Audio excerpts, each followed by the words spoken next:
قرآن مجید فرقان حمید کی سورہ انفال کی آیت نمبر 33، کفار مکہ نبی پاک صلی اللہ تعالی علیہ وسلم سے کہتے تھے کہ اگر ٹھیک ہے ہم نہیں مانتے معاذ اللہ تو آپ اللہ سے کہیں ہم پہ پتھر نازل کریں، آپ کہیں اللہ سے عذاب نازل کریں، کہیں اللہ سے۔ نبی پاک صلی اللہ علیہ وسلم نے نہیں کہا، یہ حضور کی رحمت تھی، حضور نے کہا ہی نہیں کہ یا اللہ تو نازل فرما پتھر۔ کافر کہتے تھے کہیں اللہ سے پتھر نازل کرے، تو اللہ پاک نے سورہ انفال کی آیت نمبر 33 میں فرمایا محبوب وما کان اللہ لیعذبہم وانت فیہم، اللہ کا کام ہی نہیں انہیں عذاب دے، اللہ کا کام ہی نہیں، محبوب میری رحمت کو گوارا نہیں، کیسے عذاب دوں وانت فیہم، تو جو ان کے درمیان موجود ہے۔ محبوب جب تک تو مکے میں موجود ہے، مدینے میں موجود ہے، میں انہیں عذاب نہیں دوں گا، یہ مانگیں گے بھی تو میں انہیں عذاب۔ اللہ تو کافر کو عذاب نہیں دیتا مصطفیٰ کی برکت سے،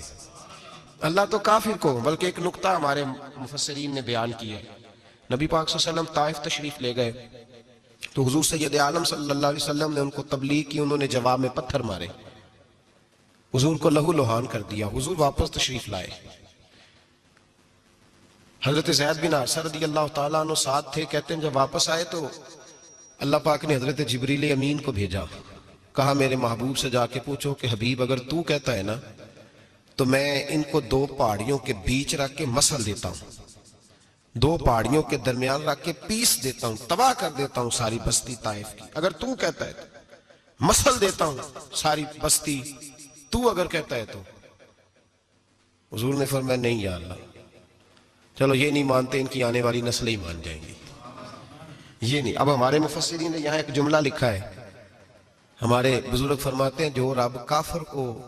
عذاب نہیں دیتا بغیر محبوب کے مشورے کے، کافر کو عذاب نہیں دیتا محبوب کے مشورے کے بغیر، تو مسلمانوں کو کیسے عذاب دے گا؟ جو کافر کو عذاب دینے سے پہلے نبی پاک سے مشورہ کرتا ہے، تو کہے تو دے دوں عذاب،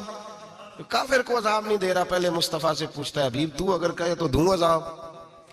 تو کیا وہ مسلمان کے بارے میں نبی پاک سے مشورہ نہیں کرے گا؟ تو پھر اعلیٰ حضرت بول پڑے، کہنے لگے کیسے آقاؤں کا بندہ ہوں رضا، بول بالے میری سرکاروں کے، کیسے آقاؤں کا بندہ ہوں رضا، بول بالے۔ اور پھر کہنے لگے پیش حق مجدہ شفاعت کا سناتے جائیں گے، وہ آپ روتے جائیں گے ہم کو ہنساتے جائیں گے، وسعتیں دی ہیں خدا نے دامن محبوب کو، جرم کھلتے جائیں گے اور وہ چھپاتے جائیں گے، اور باغ جنت میں محمد مسکراتے جائیں گے، پھول رحمت کے گریں گے ہم اٹھاتے جائیں گے، صلی اللہ علیہ وسلم۔